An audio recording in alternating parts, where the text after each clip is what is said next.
Welcome to Episode 11, Control Third-Party Service Risk with Enforceable Contracts.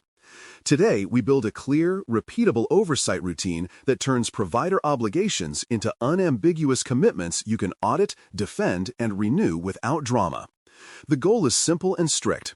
Every service that touches payment processes carries named duties, dated evidence, and measurable triggers for communication and remediation. When you speak these expectations in plain language and tie them to documents you can show, risk shrinks because everyone knows what must happen and when. You are not collecting paperwork for its own sake. You are creating a traceable path from promises to proof so the Payment Card Industry Data Security Standard, PCI DSS, can be validated with confidence all year. Clarity on paper becomes control in practice, and that is the point of contracting well. Begin by naming the services that truly affect cardholders' safety and stating the control responsibilities in full sentences, not slogans. Payment gateways collect and forward data. Tokenization platforms mint and manage surrogates. Hosting providers hold the systems that run critical code. Logging providers retain the record of what happened, and anti-fraud tools influence authorization decisions that can change how much sensitive information flows through your stack. For each role, write what the provider does and which control objective they operate continuously, such as secure collection, encryption at rest, least privilege administration, or monitored connectivity. Tie that objective to the artifacts you expect, like configuration baselines, device or solution listings, administrator access reviews, and cadence-based monitoring reports with named reviewers and dates. When a STEM or stakeholder asks who owns which control, you should be able to answer in one calm breath. They operate secure collection and token issuance with evidence X and Y. We operate page integrity and role approvals with evidence A and B. Both sides share incident duties on timeline T. That sentence is the spine of enforceable oversight. With roles declared, require current attestations of compliance, AOCs, scope narratives, and exception disclosures. Then verify that the coverage actually matches how you use the service. Ask for the most recent AOC, the service description that explains which parts of PCI DSS the provider fulfills, a diagram that places your tenant or account inside their architecture, and any targeted risk analyses or compensating controls that support flexible frequencies. Check dates, assessment windows, and named services against your integration reality, because an AOC that covers general hosting is not the same as one that includes secure payment collection under validated options. Match their scoping language to your channels, iframe, redirect, POS devices, mobile SDK, and mark any gap in a living note with an owner and a due date. If a provider carved out an exception for a control objective you rely on, your contract should record how that gap is closed in your environment, with the artifact you will prove to prove it. Trust is earned in documents you can read, not in logos. Verification is humility that pays dividends during renewal. Next, map inherited controls versus locally required controls so you do not step into the classic assumption gap. Inherited controls exist when the provider fully operates a control objective on your behalf, like centralized log retention, hardened network zones, or a payment field that never exposes the primary account number to your page. Local controls remain when your team can alter a security-relevant configuration, grant access in your tenancy, or deploy code that changes what customers see. Write the split like a two-column story you can speak without slides. Provider runs centralized logging. We prove agent coverage, alert handling, and weekly reviews. Provider delivers tokenization. We prove detokenization is locked to named roles with ticketed approvals. Provider hosts the checkout page. We prove script integrity on the container page and change approvals for anything that could affect the frame. The beauty of this map is its reusability. You can paste it into onboarding packets, renewal memos, and exam answers, and every time it reduces debate. Inheritance is power only when its edges are drawn. Define the evidence handoff as a schedule, a format, and a named audience so proof actually arrives in a digestible form. Write who sends what, to whom, on what cadence, and in which approved format, and include a short list of artifact names that never change mid-year. For example, monthly administrator access reviews from the provider's platform, quarterly configuration snapshots for encryption keys and data at rest settings, weekly alert summary reports with case identifiers, and a semi-annual incident playbook test result with a timestamp and sign-off. On your side, name the person or role that receives and files each artifact, the retention location, and the trigger that raises a ticket if something is late or malformed. Evidence handoff should feel like payroll, predictable and quiet, because a chaotic intake becomes an audit penalty later. When a reviewer asks how you know the control operated in May, you want to point to a folder labeled and dated, not to an inbox that requires archaeology. Security incidents require speed and coordination, so set duties, notification timelines, and cooperation terms with measurable triggers that end arguments before they start. The contract should define what counts as a security incident within the service scope, what time zero means for notification, which channels deliver those notices, and what minimum content must be included on first contact. Specify roles for joint triage, data preservation, customer and acquirer communication, and regulatory reporting where applicable, along with escalation thresholds if updates stall. Tie each duty to a clock, such as initial notice within X hours of detection, status updates every Y hours until containment, and post-incident report within Z days with root cause, remedial actions, and evidence of completion.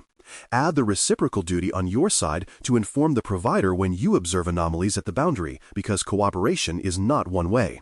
These lines give you leverage on a hard day, and they create defensible timelines you can hand to an assessor who only trusts what was written and dated. Write to audit language is your safety valve and your quiet deterrent. Write it to be usable, not theatrical. The clause should give you the ability, under reasonable notice and scope, to review controls relevant to the service you consume, using your personnel or a qualified third party, without disrupting other customers or exposing unrelated data. Link this right to remediation timelines tied to objective milestones, such as disable weak cipher suites within 15 business days, or enforce multi-factor authentication on administrator accounts within 10 business days, and name what happens if deadlines slip, from interim safeguards to credits or suspension of certain functions. Include a narrow confidentiality promise around findings to respect the provider's risk while preserving your ability to prove to your acquirer or stakeholders that the review occurred and issues were resolved. Audits that never happen are empty threats. Audits that are structured and rare maintain trust while keeping standards real. Write the power you intend to use, then use it just enough. Do not accept attestations as the only proof for boundaries that put your systems at risk. Validate segmentation, encryption, and access with targeted technical checks that fit your shared responsibility map. For network separation, run deny tests from your non-CDE zones toward provider admin endpoints and confirm failure. Then run permit tests on the explicitly allowed business flows and confirm only the intended ports succeed. For encryption in transit, inspect certificate chains and cipher suites on the flows you own and sample a week of logs to confirm no downgrades or plaintext anomalies.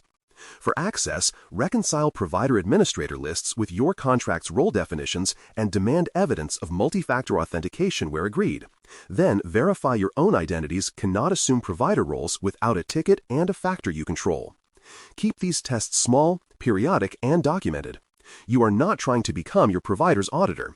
You are proving that the boundary between you behaves as designed and that your reliance has a heartbeat you can measure.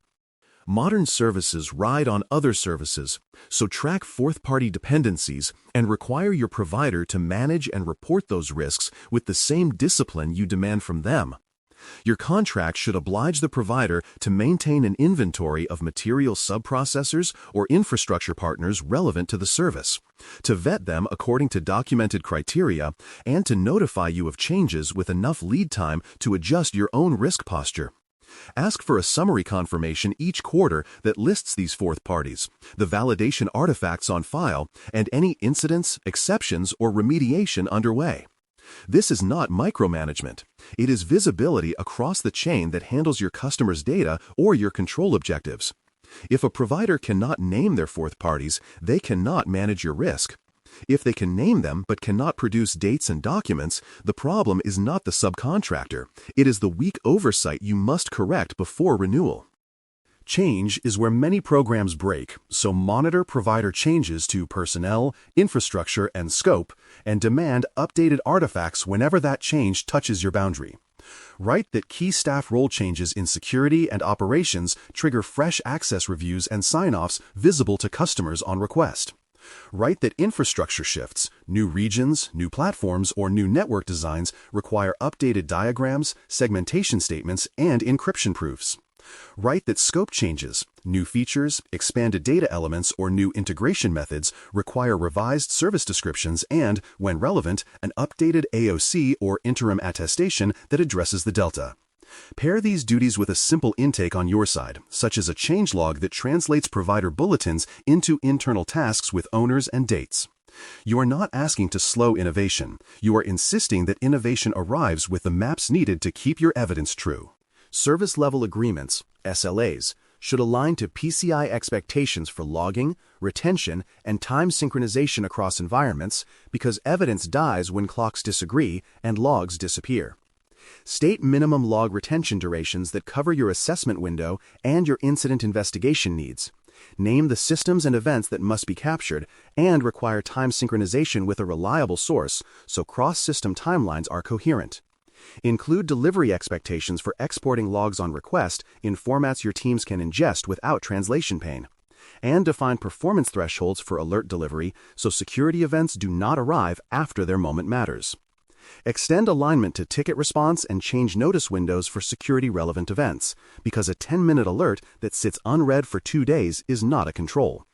When an assessor asks how you can reconstruct a payment flow across you and the provider, you should be able to show clocks in sync, logs present and searchable, and a standing note that states who checks the alignment and when. Termination terms protect the future, so establish exact steps for secure data return, destruction, and certificate or key revocation when the relationship ends or a component is replaced. Your contract should describe how you will retrieve your data in a usable format, how the provider will certify destruction of any residual data on their systems and backups, and how keys, certificates, tokens, and access credentials will be revoked or rotated to close the door cleanly. Require timelines with names and a checklist for proof, such as destruction certificates, system wipe logs, or third-party attestations for hardware disposal where appropriate. The same pattern applies to partial termination, like deprecating a feature. Data that belonged to the feature must leave or be destroyed, identities that had access must lose it, and logs that record the handoff must survive the retention window. Clear endings prevent quiet exposure months later. They also set the tone for providers who stay, because nothing sharpens day-to-day discipline like a clean exit procedure everyone can read. Contract language means little without lived governance, so run a quarterly review that reconciles what the contract promised with what the operation delivered. Sit with a short script, read the role and responsibility map aloud, flip through evidence receipts to confirm cadence and completeness, list open findings and their owners, check change notices against the updated service description, and record one concrete improvement each side will make before the next review.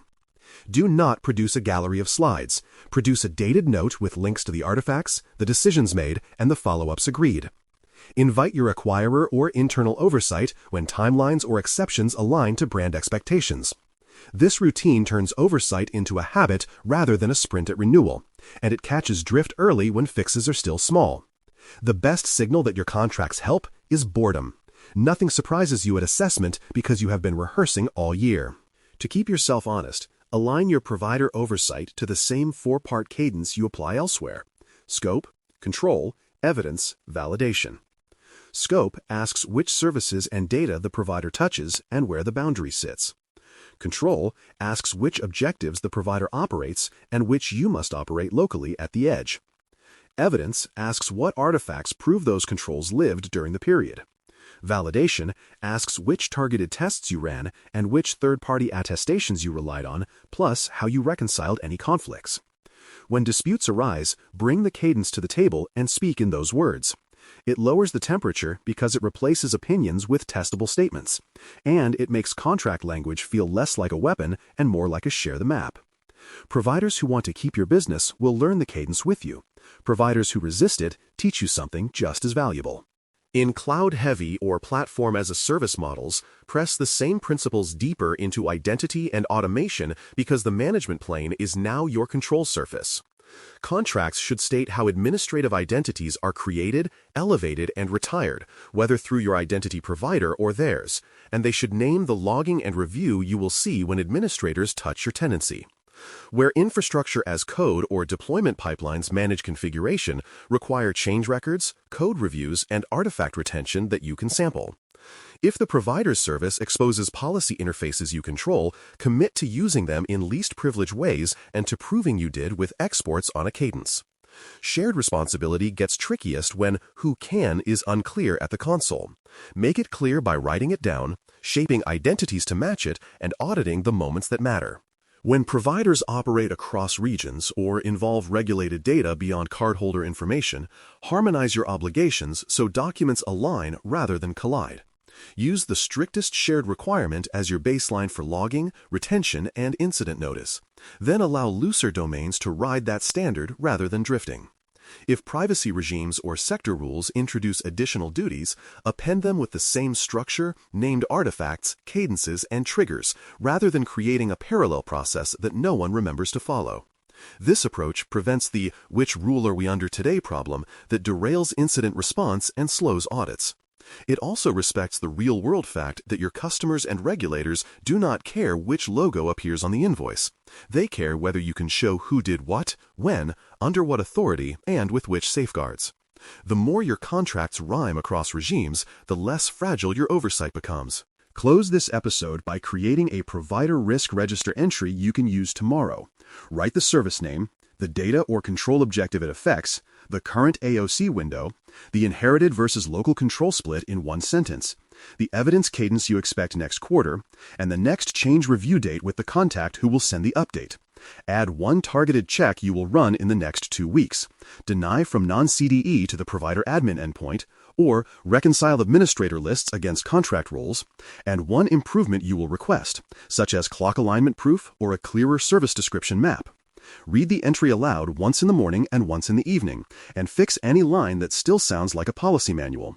This tiny artifact turns oversight into action and gives you a steady posture to defend under PCI DSS.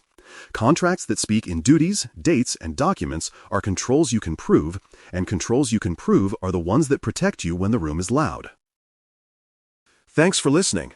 For more audio courses, daily newsletters, and more, please visit BareMetalCyber.com.